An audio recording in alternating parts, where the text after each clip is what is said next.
Blue is the Warmest Colour is one of those movies that often ends up on lists of movies to see before you die, or most realistic sex scenes, or best GLBTQ plus films. The movie won the Palme d'Or at Cannes, a BAFTA, and a long list of other awards. Steven Spielberg said the film is a great love story that made us all feel privileged to be a fly on the wall, to see the story of deep love and deep heartbreak evolve from the beginning. So after all the hype, is Blue is the Warmest Colour worth spending 3 hours watching? Blue is the Warmest Colour stars Adèle Exarchopoulos as Adèle, who at first glance is your typical 17-year-old French girl. She has dinner with her parents, she hangs out with her friends, and she's into a handsome boy at school.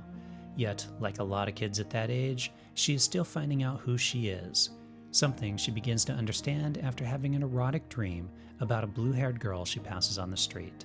Feelings that are further realized when a friend kisses her one day. So what is a girl to do?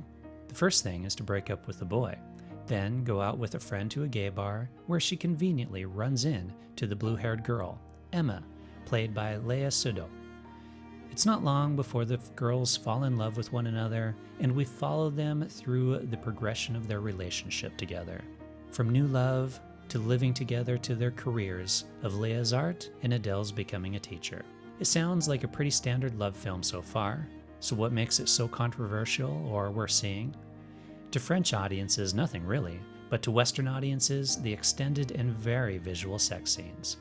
In the US, we are okay with heads exploding and bodies being torn apart in films, but show us a dick or a vagina on screen and we'll need to cover our children's eyes and slap an NC-17 rating on it.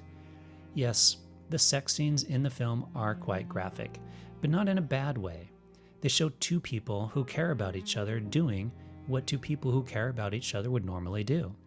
For me, I did not find the scenes in this film too graphic, but I'm not overly sensitive about sex on camera.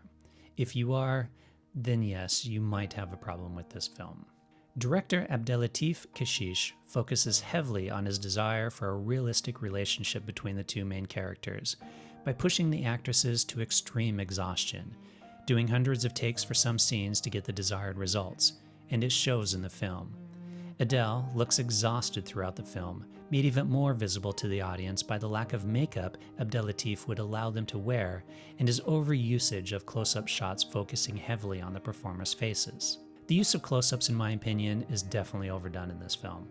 Yes, I know the eyes are portals to the soul and the close-ups create more emotional impact, blah blah blah blah blah, but when overdone, I think we lose some of that impact.